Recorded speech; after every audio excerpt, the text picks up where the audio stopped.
Hello friends, नमस्ते। मैं नरेश आहूजा एक बार फिर आपके साथ कर रही हूँ बात। तो friends, life is very simple but we have made it complicated. जीवन बहुत सरल है लेकिन हमने इसको जटिल बना दिया है। उतनी समस्याएं नहीं हैं जितनी हमने क्रिएट कर दी हैं। एक छोटी सी बात, एक छोटी सी उसको कहानी कही तो वो मुझे बहुत हार्ट टचिंग लगती है। कहते हैं कि एक लड़का जो है वो खेत में खड़ा हुआ था, तो ठंडी हवाएं चल रही थी, फूल खिले हुए थे, बहुत अच्छा एनवायरनमेंट था। तो अचानक से वो आकाश की तरफ जब देखता है तो क्या दिखता है, एरोप्लेन जा रहा है ना। तो उसका मन में ये ख्याल आता है, काश कि मैं पायलट होता और मैं भी ये एरोप्लेन चला रहा था।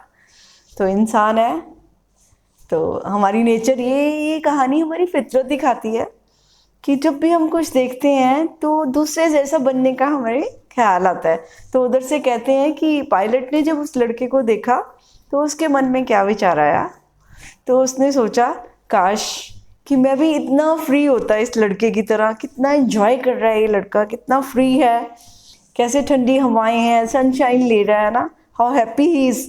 तो काश मेरे पास भी टाइम होता और मैं भी इतना एंजॉय करता। तो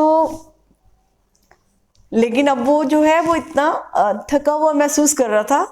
तो जब हम ज़िंदगी में थक जाते हैं तो हम उस समय फिर दूसरी बातों को देखना शुरू कर देते हैं। अक्सर मैंने ये भी देखा है समाज में कि मैं भी वर्किंग लेडी रही हूँ, तो जो वर्किंग लेडीज़ होती हैं वो सोचती हैं कि जो घर पे रह रहे हैं कि वो बच्चों के साथ हैं, उनको ज़्यादा टाइम दे पा रहे हैं, वो टीवी भी देखती हैं, वो सबके गेस्ट के साथ भी रहती हैं, तो उनको अच्छा टाइम मिल जाता है समाज के साथ रहने का। और जो घर में होती हैं मदर्स, वो सोचती हैं कि काश कि हम कुछ कर लेते, हम भी कुछ अपना पोटेंशियल दिखा पाते। तो कहने का मतलब कि जो भी हम कर रहे होते हैं तो हमारा ध्यान हमेशा दूसरी तरफ ही चला जाता है। तो ये जो हमारी नेचर है इससे बहुत नुकसान होता है। वो नुकसान ये है कि जो भी हमारे पास है, हम जब उससे राजी नहीं होते हैं तो वो एक मिजरी क्रिएट करता है, एक समस्या को क्रिएट कर देता है।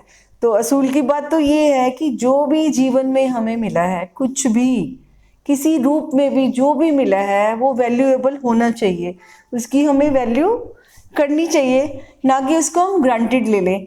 जैसे लेकिन वो हमारे कि वो कहते हैं ना कि दूर के डोल सुहावने, जो दूसरे के पास है वो हमें बड़ा अट्रैक्ट करता है। या वो एक फ्रेज है ना बड़ी अच्छी कि the grass is greener on the other side, कि जो भी हमारे कहते हैं ना नदी के उस किनारे पर हमें लगता है कि बहुत फूल खिले हुए हैं और हमारे किनारे पे नहीं है। ये हमारी एक सोच होती है जो कि हमेशा जो नहीं है उसकी तरफ ध्यान देती है और जो है उस पर ध्यान नहीं दे पाती है।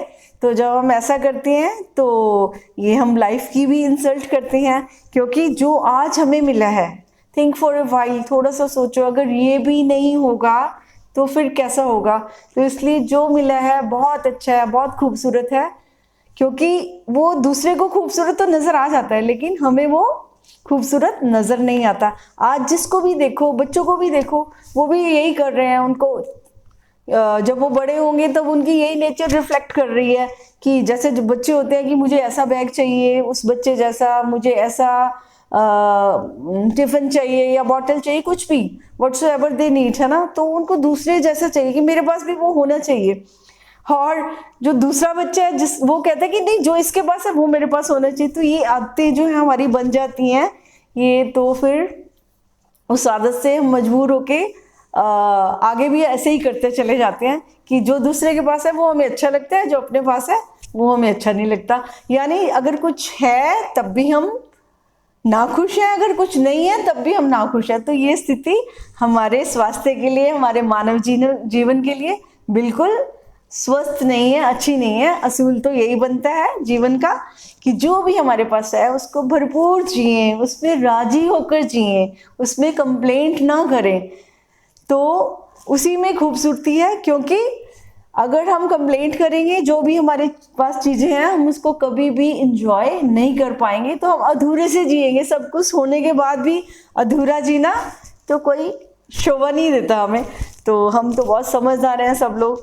तो जो भी हमें मिला है सच्चे दिल से, प्यार से उसी को जियो। चाहे कोई वो फ्रेंड है उस दिन जो मिला है, समझो कि वही मेरे लिए सब कुछ है, वही बहन है, वही मेरा भाई है। अक्सर मैं ये कहती हूँ सबको कि जिस दिन रब ने जो चीज दी है ना उसको जी लो, तो वही हमारा प्रसाद बन जाएगा। तो फ्रेंड्स, उम्मीद है हम सब बड़े प्यार से अपनी जिंदगी में जो भी मिला है उसको बड़े प्यार से स्वीकार करेंगे, उसके साथ राजी होकर जीने की कोशिश करेंगे और पूरा आनंद से जिएंगे। Friends, thank you.